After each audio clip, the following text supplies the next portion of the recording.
Yo, Mook. A couple of words of Thai working Okay. Mookie. So you know I'm still What? How come you got no brothers up on the wall? Man, ask Sal, right? Hey, Sal, how come you got no brothers up on the wall here? You want brothers on the wall? Get your own place. You can do what you want to do. You can put your brothers and uncles and nieces and nephews, your stepfather, stepmother, whoever you want, you see? But this is my pizzeria. American Italians on the wall only. Take it easy, man. And you, hey, don't stop with me today. What? Yeah, that might be fine, Sal, but you own this. Rarely do I see any American Italians eating in here. All I see is black folks. So since we spend much money here, we do have some say. What up, people? We are back with Real Talk with Kenny Joe. What's going on? Oh man, I just want to let you know, it was a hell of a week. I had a lot of people call me. I don't want to spend too much time on last week because this week we're talking about business. Yeah. But as I said, everything I said, I can back it up. I had a couple people call me because of the fraternity stuff. I had a lot of people call me because they was like astounded at that third grade reading score. I was telling the parents now you have to go to the school and demand, look at your kids' NWEA scores, look at their reading scores, and get them some interventions. But let's talk about business. I just want you guys to know, Happy Veterans Day. I love America. The whole part of this podcast is to uplift people. Right now, we're going to uplift you economically. Last week, we just touched on education. We're coming back to that. We have 2 more of these left. But right now, we just want to focus on business. Exactly. So, what do you want to start off with? You want to start off building or business in our community, or you just going to lay out just straight business talk? I tell you what, listen, viewers, I'm kind of very humbled that we had already just in less than 1 week, 500 people. But I want you to get a pencil and a piece of paper because I'm going to give you some information. I've been thinking about this all week. I want you to reflect back to that first Spike Lee movie. It was a scene, I think it was called Do the Right Thing. Mm-hmm. He was in Sal's Pizza Place, and he say, Sal, why don't you got no black people on the wall? Sal looked at him, and that just was very profound. He said, when you get your own business, you can put whoever you want on the walls. And I just want to think about what happened in somewhere in the country about some black people got put out of Buffalo Wild Wings. Quit begging. Go where you celebrate it. Mm-hmm. Yep. Go not where you tolerate it. Facts. With your money. It's funny you said that. We was on Facebook last night. This was the topic. It's a business in E-Course. The 7th Street liquor store, party store, whatever. So I guess people caught them going to like Aldi's, buying product and reselling it to people on a local level, which in some instances is supposed to be illegal. Why is that illegal? I don't know. I didn't go into in depth with it, but it was just an issue where people was complaining about, them going to Aldi's and bringing it, which I thought it was just a smart business. It's right down the road because what people don't realize is those stores are convenience stores. So if a person can't get to Aldi's, that's where they buy their stuff at. Well, I'm going to just tell you, sometimes being into selling beer, sometimes you can buy it cheaper at Myers than they can buy it from the wholesaler. So that guy's 7th Street party. So I'm tired of black people always, we shall overcome someday like a slave. See, you have too many Negroes, not Negroes, bowing down Negroes, begging for jobs. That is why we're in this financial aces. I was at Bosco's Fish right across from University of Detroit, and I'm not promoting my man, but I was talking to a guy who worked there. He'd been there for 50 years. Mm-hmm. And I'm like, wait a minute, you've been here cutting fish for 50 years, and I'm looking at all the Arabs. I can remember Saad, Ali, now all their kids running, but we're just so content with a just over broke job. We got to quit being Neros and start being financial people. And now here's a book right here I want you to get. I'm going to leave this up for a minute.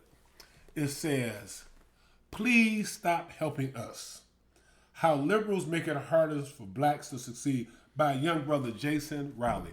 My daughter, Kelly, she has a business down in Dallas called Vixum something. But she was kind of mad. Got daughters. I talked about one. I'm not promoting anybody. But this right here, this is what I'm talking about. Everything the liberals have done for us didn't mean us good. When you sit back and you look at my man, the 7th Street party store, look, I can remember the Jewish people out in Southfield. They couldn't get in the Southfield Country Club. They went and built their own Southfield Manor. We got to quit begging and quit asking people to give us. Nobody owe you nothing. Elijah Muhammad said, do for self. I was taught by my grandfather, the more you do for yourself, the less somebody can disappoint you. And we talked about education last week. Education teach you how to work for people. Education is not going to put any money in your pocket. What's going to keep money in your pocket and sustain your family is being that, as I said, a roofer. When you sit back and you look at Carter G. Woodson, he said, when you control a man's thinking, you don't have to tell him to use the back door. You don't have to tell him to use the back door. You can go tell him to go work for Amazon out at the center. You can tell him to go work at McDonald's or Burger King. See, school don't teach you how to do for self. And I'm not knocking the teachers. I was talking to a guy at Noble Middle School. I don't even know what that said in Detroit. He's a 7th grade teacher. He said the preliminary test came back out of 38 kids, only 2 kids was at grade level. In the 7th grade, 12 years old, 90% of them was reading at 1st grade or below. Parents, you got to hold these schools accountable. How can that little kid get from the 7th grade, 1st grade, not being able to read? Do we blame it on the school? That's that slave mentality. Quit helping us. It's time for us to take over our economic as well as our educational institutions. What's the next question? Yeah, no, I just think that's a good way you put it, because I didn't go that in depth, but that was my response. I said until we own our own stores, it's out of our control. They're gonna do what they want to do, which I didn't even think it was a bad business move. Being a businessman, I didn't look at it as a personal level. I looked at it as business. Buy for oneself or two. If it's cheaper there, why not go there, get it, and bring it to your store? You know what I'm saying? But we got the feeling that, we got to be done a certain way. No, people don't care about us. They take the money from our neighborhood and take it where they at. So if we don't start our own stores or sell our own products, then we got to deal with that. Well, I tell you what. Think about this here. Today, in today's free press, I think today is what, the 5th? November 6th. No, Elena birthday, 6th. November 6th. You know, happy birthday to my first niece. I love you, but she was the first one. I got to call her. But anyway, a guy, he quoted, I'm going to quote him in the paper. He said, I can go get a pound of weed or a kilo of cocaine right now quicker than I can get a loan. Here's some blind guy who just got out of jail. He owned a landscape company. I can remember starting my Mysteries of the Nile. I needed $20,000. I couldn't get a bank. At that time, I had 700 credit. Nobody would loan me the money for an unsecured loan. But I went to the same bank the next day to try to buy a Porsche for $71,000. They gave me the money, no questions asked. A credit union on Gratiot. It was a beverage credit union. So that's when I said they want to keep you in slavery. When I talk about slavery, listen, get out of debt. Get rid of those MasterCards, those Visas. They charge you 27%, 29% APR. That is another financial trap. That's a financial trap. And the Bible says this here, and I'm not promoting any religion. If you don't work, you don't eat. See, if you don't work, you don't eat. Nobody owe you nothing. That bridge card, welfare, fighting somebody in the line for a church's chicken, somebody owe you something. I was watching a lady the other day at Bosco's. She cussing out the man because he don't take bridge cards for some crazy, for some ice. You see that's sickness. Mm-hmm. But give me your next question. Yeah, I mean, I think we got stuck on dependence. Like we talked about it on the last podcast about how the welfare system was made to break up the black home when it was trying to force the man out. And I think we just systematically has been dependent on things, and that's the culture that we in. Not all of us, but the bulk of us. Well, let me tell you this here. Your generation, this young guy, I had to hit him. I don't even know how to do the Twitter. I got my daughter to do it. Jason Riley is not even 40 years old. For him to start the young generation of the black man in America is deeper than my generation, because I can remember this here. Only thing I ever wanted, like I told you in the last podcast, was a job. This guy right here is telling the liberals, ain't nothing about what Kennedy them do for self. It's like the Tuskegee experiment. Every gift is not a gift. Mm-hmm. When they went down to Tuskegee, people don't understand what was going on.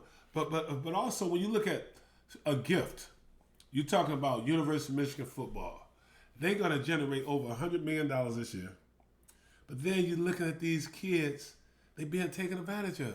They graduating with no marketable skills. They coming out with physical education, or they coming out with not enough credits where they can, and even if they have credits, they can't get a job because they don't have any marketable skills.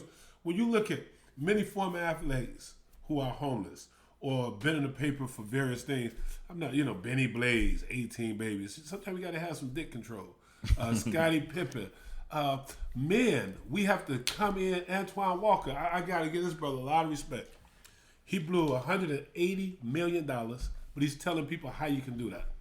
It's easy. You having too many hang-oners. You have people around you that's not. I like LeBron James, what he did. He got all of his boys. Yeah, he put his team on.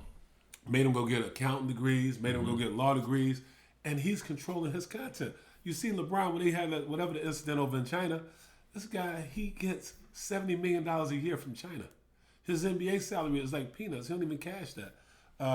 When you look at these traps, child support, the brother from Creighton University, write this down, they gave him a degree. He didn't even know how to read it. Okay, terrible. This is back in the 70s. These coaches, I'm not knocking these coaches because they got to do what they got to do to win. When I play basketball, the guys say, look, I got to win. I got to come to Detroit, Philadelphia, New York, LA to get y'all because y'all like this thing. I got to keep my wife on the ranch. I didn't understand it. Mm-hmm.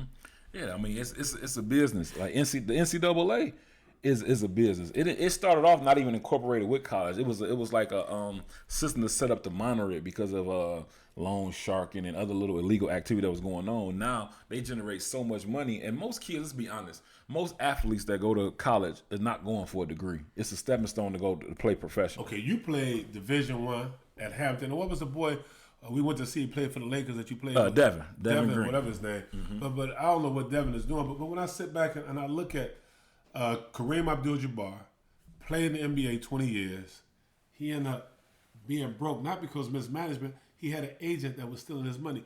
We need to get into hard finance. When you look at Wesley Snipes, he got sniped by the IRS. You look at Toni Braxton, she got broke by the IRS because too many of us don't have the right people around them to handle their money, and you need to understand how money works.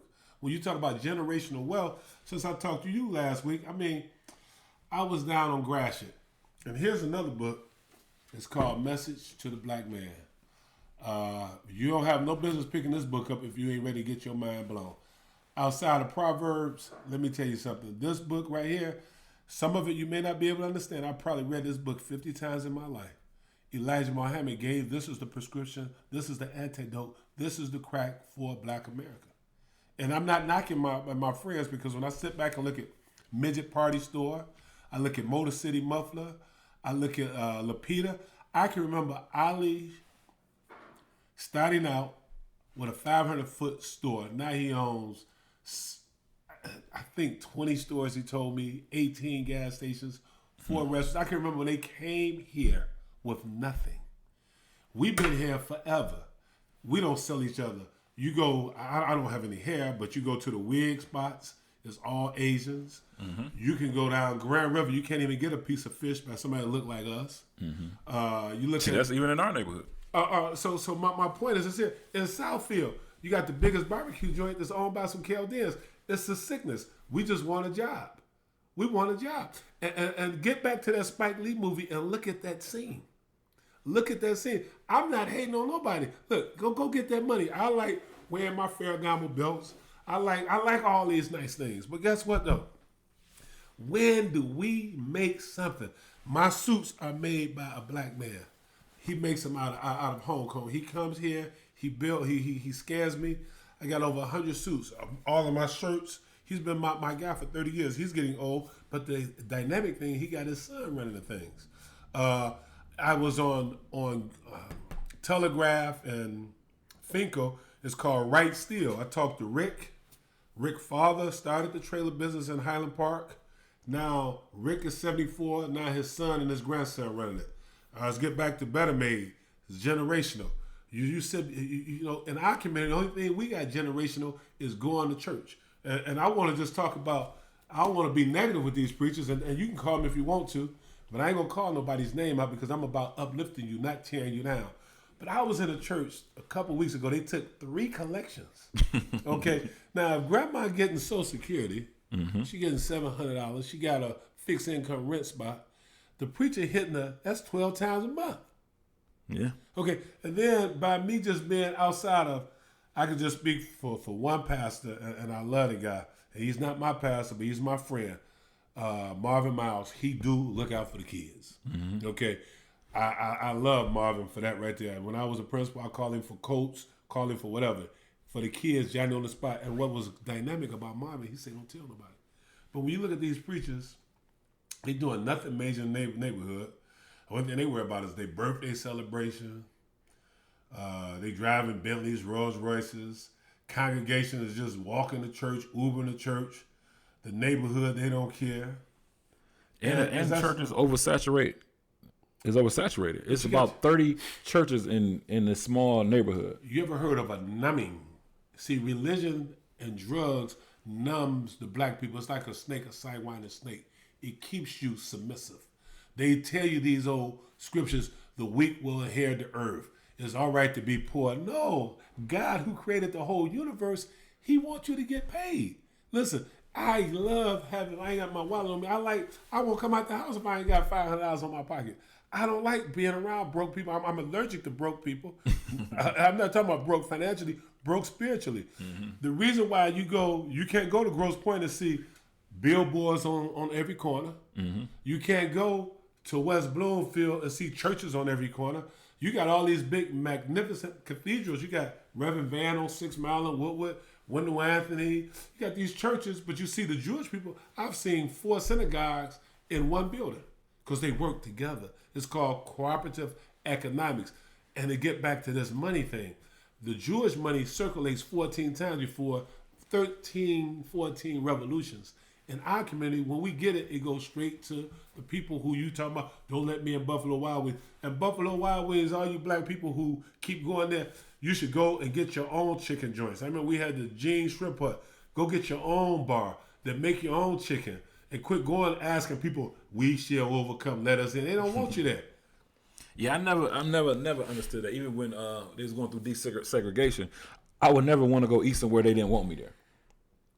Yeah, I couldn't understand that. But that makes no sense to me. Now, I understand about in the workforce, that's different. But as far as a restaurant, and then as soon as we desegregated, we left all our black businesses and started spending with the white folks, and all our stuff closed. Well, I tell you what, put it this way. Some of that was trickery. I can remember, you're probably too young to remember this. I was a little boy. Mom made us come in the house.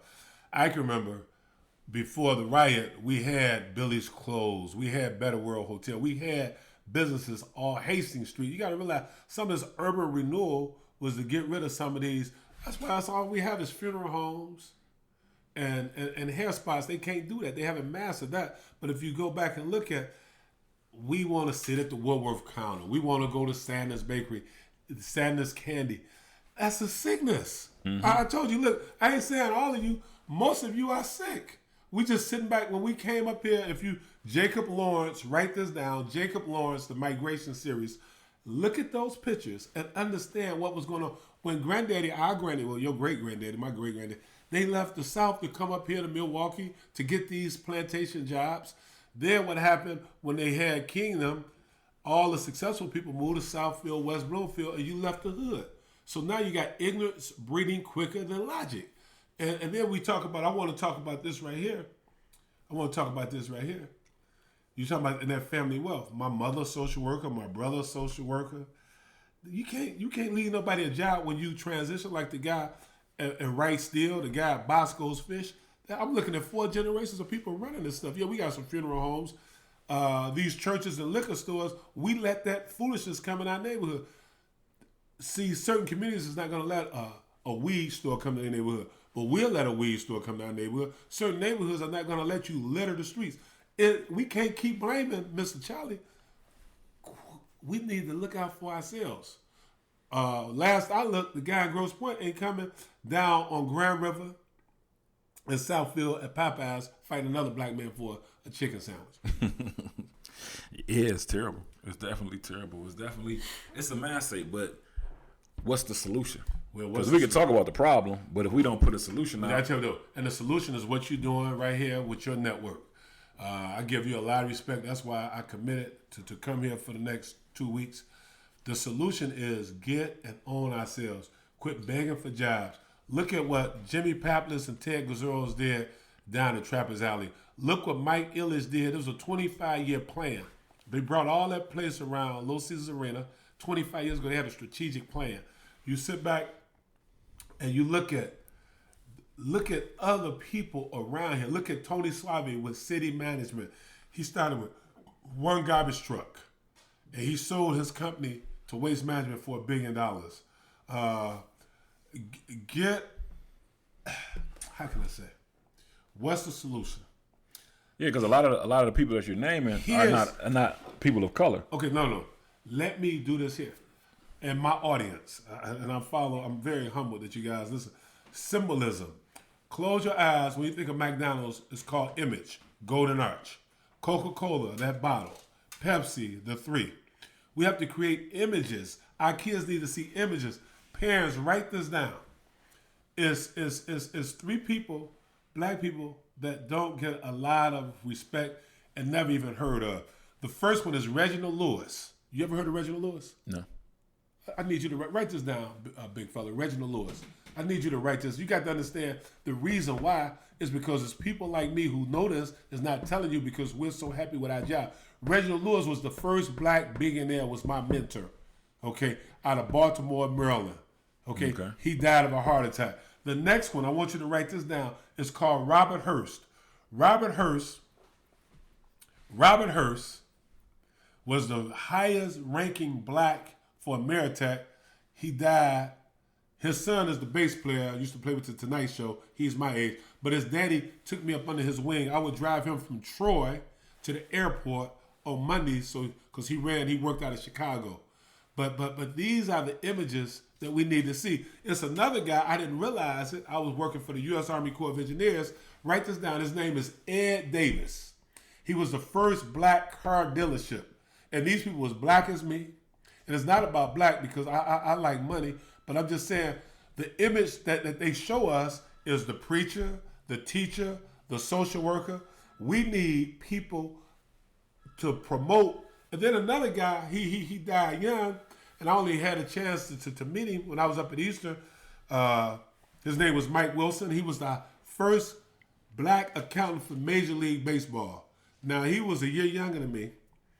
And this guy, I can remember this. He's really one of my inspirations. I saw this man's portfolio. He showed me this. I was 28. He was 27. This man had $400,000 saved. And I said, Mike, how did you get it? He was a CPA. Pull it up. See, these are the images. How do we do this? Because we need to let our kids, you need to let Natalia, I need to let my kids, all of them on their businesses, not because I sat back and preached, oh, black people ain't doing nothing. They saw me get up every day and build my business. Right now, that's why we have moved to New York on the stock market, managing money. And this is going to be a big announcement, but this is over most independent broke people. If you don't have, we manage $1 million minimum portfolios, showing you how to invest your money in the stock market, or invest your money in people like you. Invest your time. I want to see you grow. You see, as I told you before, black people got to get past, if I plant this apple tree, I may never eat an apple. We don't invest. Mike Ilitch is gone, but Chris Ilitch is running it. The next Chris Ilitch is running it. Martha Ford. Then you got William Clay Ford. You got all the Fords. That's their company. We don't have any legacy because when you sit back and you look, that's all we want to do. Oh, you talking about a black business guy. Sidney Barthwell, he owned 20 drugstores.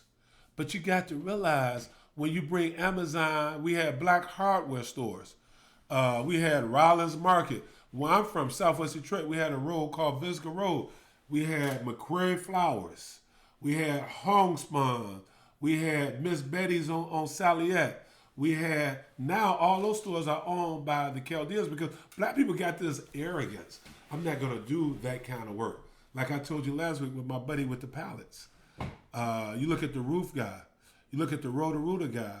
You look at the guy who does this tile. I don't know who did this tile in the studio, but that guy had skills and you paid him.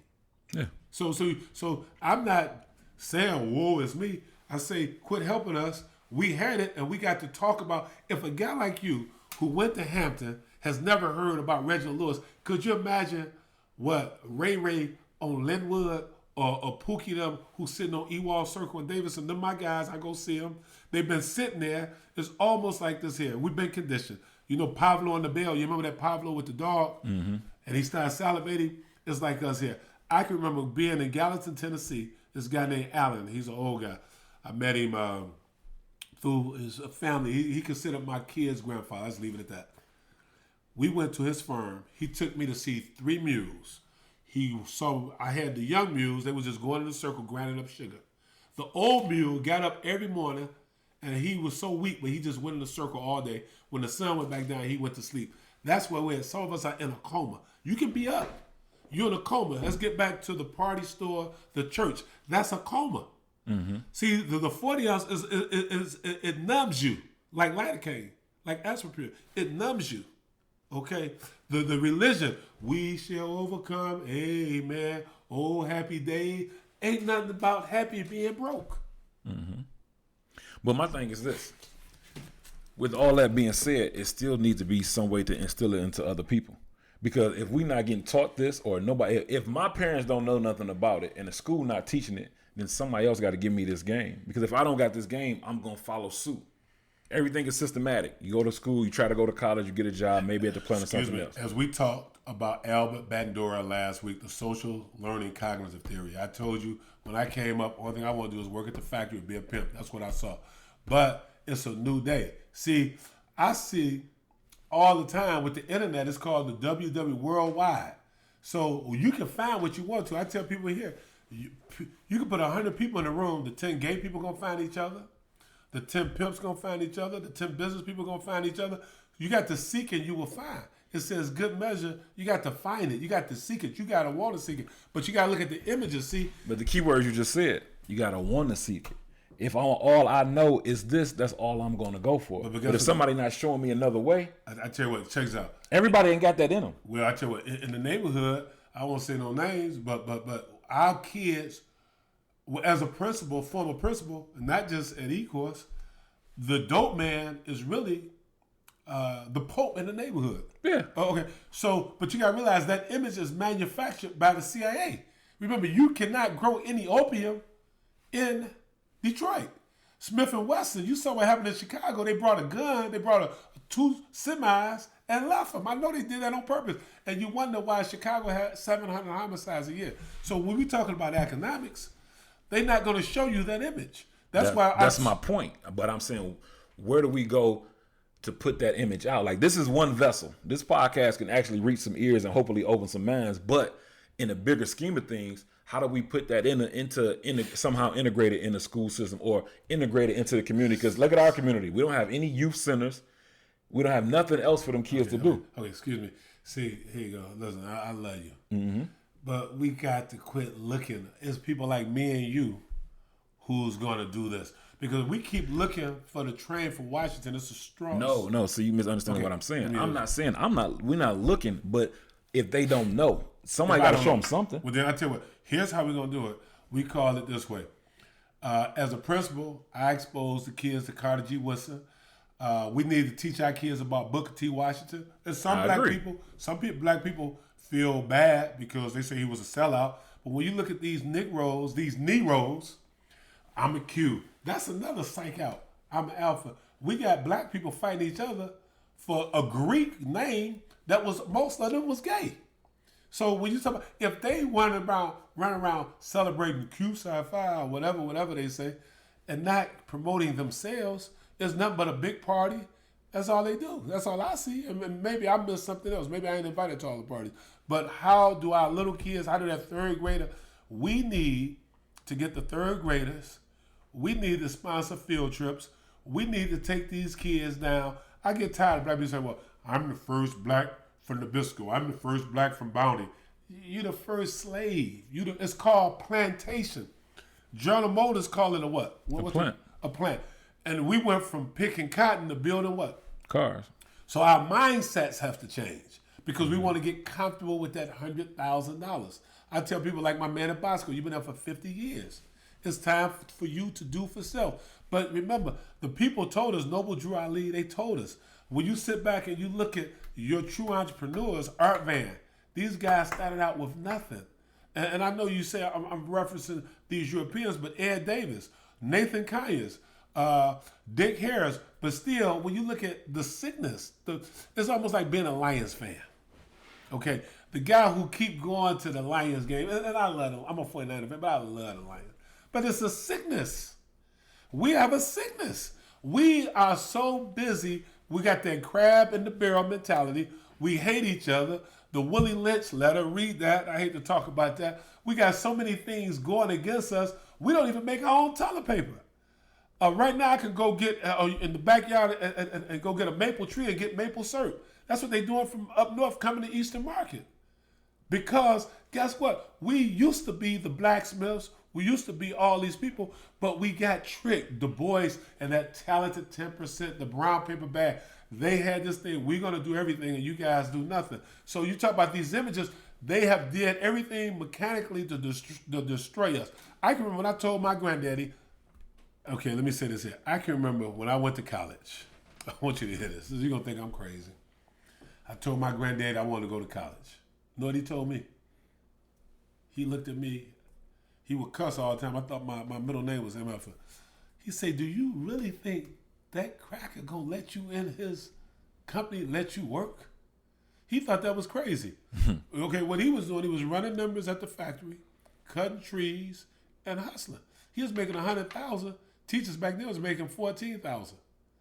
But I didn't realize if you go downtown Detroit right now, 7 o'clock in the morning, you won't even see a black man. The only thing you'll see down there is our girls working in these offices, white girls and white boys. Black man, if you see him, he's the male guy in the male office room. The image, you got to realize, when you look at these images, as we talked about a little bit last week, Miles Mabley, Flip Wilson, they tried to get Dave Chappelle to do it, In Living Color, Madea. That image is strong. They don't want me and you in their office. Because if you in the office and that little boy see you walking around in your BMW or your Mercedes with your Rolex, with your Ferragamo, with your custom suit, that's against the enemy. Why would the enemy empower you? No, it makes sense. But that's back to my point. We need to figure out a way to empower ourselves and empower the youth so this can build up. Or guess what? This cycle is going to continue. I like what you say, prophecy. Here's what we're going to do. I believe you prophesize your reality. Okay? Mm-hmm. I believe that somewhere in L.A., somewhere in Richmond, Virginia, I got calls from my friends from all over. They're going to take this information and get whatever they can, extract whatever they can to uplift. And in those communities, talk about Willie Davis, who owns the biggest black distributorship. Talk about Magic Johnson and his movie theaters. Talk about the black innovators of America, because there's a whole lot of them that we don't know about. You can't go from Newark, New Jersey to Oakland, California and get nothing national that black people make. You can go to McDonald's from Newark, New Jersey to Oakland, but I was in Oakland, California. I was appalled. All the Chinese got all the party stores wrapped up, even in Oakland. Mm-hmm. So you go to LA, all the Vietnamese got, you go to Watts, you go to South Central. Yeah, we talk about this, that, and other. Yeah, everybody want to do a t-shirt or do some hats, but you still buying from China. At a time, there's a lady in Equals, her name is Doris Jean. She's about 9 years old, barely get around. She makes all of my African garb with her hand. I said, where you learn that at school? But see, getting back to what I was trying to say, we got tricked. We want to get a suit and tie, get an office down at the Renaissance Center, and like the company called Let Go, they can let you go whenever you want to. You see, like Michael Dell Computer, Mr. Cannon, all these people, Mr. Hewlett Packard. We have been locked out of the money game. If you listen to what I said, I tried to get the money for the Mysteries of the Nile. I couldn't get that, but they gave me the money for the Porsche. So the bankers are in cahoots. When they have their militia clan meetings, they sit back and talk about, see, the Jewish people got their own banks right here. They have their own credit unions right here. They support each other. They don't go sitting around, and these preachers, with all the money that's running through there, and I know some of these churches, well, I know people who work for the Brinks, they have to come in there with a Brinks truck and pick up the money, and they're not putting in this thing. Remember, and I'm not knocking any religion. Whatever religion rock your boat, then you got to look at this thing. It's called Margaret Sanger. Margaret Sanger, she started Planned Parenthood, and let me just repeat this right here to you. I don't want to misquote her. She said that we were animals. She wanted to exterminate us. And they call it eugenics. You got to look and see who you're dealing with. Our girls, going into these schools, having 4 or 5 abortions, they playing with your uterus, they playing with your ovaries, you can't have babies. It's called population control. The Hispanics have 8 babies, we have 4. The European womb has dried up to 1. They know in democracy, one rule, one vote. Look at California, Texas. Why do you think Donald Trump and this Make America White Again campaign, to Make America Great Again, it's all about taking this country back. So we try to get you on dope. We try to get you on 40 ounce. We're going to get you with the felon, with the child support. It's traps. And how do we get ensnared? Because it's people like you and me. I just told you about Reginald Lewis. Mm-hmm. And I hope you go read about Reginald Lewis. That was a friend of mine, Robert Hearst. These are the images I grew up with. And not just that, it was a guy that he was a Wayne County commissioner. I saw him come every day in a suit and tie, Roscoe Bobo. He would take me to the Caucus Club. He would take me places that was beyond my realm of understanding. And he would tell me, one day you got to lead the people. And guess what? I'm doing it through both of you guys. Because I'm going to give you everything I got. And guess what? In this podcast, if you didn't like what we said, if it hurt you, we didn't mean to hurt you. As Rodney said, we want to uplift you. It's about getting your financial stuff in order. Preachers who got these people, it's time for you to start building some bakeries. See, the Nation of Islam, they had the Salon Bakery. They had the Salon Restaurant. It's about us building up our community. Getting some party stores, not lip service. Not lip service. We're going to do this, and don't nothing come to fruition. It's time to do. It's time to build. So our kids can see some images. Steve Soul Food, I got to get Steve right. That's my man. I mean, he's been holding on for 30 years. Okay, we should have more than one black soul food place in Detroit. You got 600,000 black people here. We don't even own one supermarket. We still got to go to Myers and Allen Park, go to Roseville. It's a sickness. But guess what, though? It's called redlining. I don't want to just down the black man. A lot of our talent is stuck in these plantations working. And by the time they get older, they're so tired. It's going to be the young generation like you guys. And we're going to help you with money. See, we don't invest money in our kids because look at the stoves, the microwaves, the glass, the television. It's things that we need to do to uplift our people, and it starts with us. Quit helping us liberals. Let us figure it out, because on slavery we had it figured out. And I'm not saying them liberals, they didn't mean us no good, but I truly believe the more you give a man, the weaker you make him. The more you give a man, the weaker you make him. I tell my kids, the more you do for yourself, the less somebody can hurt you. Black people, get that movie by Spike Lee. Black people, go and read about Jacob Lawrence and the Migration series and understand we got to take this to the next level. Understand the trips and the tracks. You look at Emmett Till. You look at even as recent as yesterday, some of these people don't like us. Go where you celebrate it, not tolerate it, and we'll see you next week. God bless you, and we uplifting people. It's your show. What you gonna say? No, we are. You pretty much covered a lot. I want people to take this, digest it. Don't digest it with your feelings. Digest it with your brain. That's powerful. You know what I mean? Because people get emotional and get in their feelings, and then that's how a lot of bullshit happens. Digest it with your brain, not with your feelings. Hopefully you can start something. Hopefully we spark the flame to help somebody. Because without us, we can't grow it. With help, we need each other. So this podcast.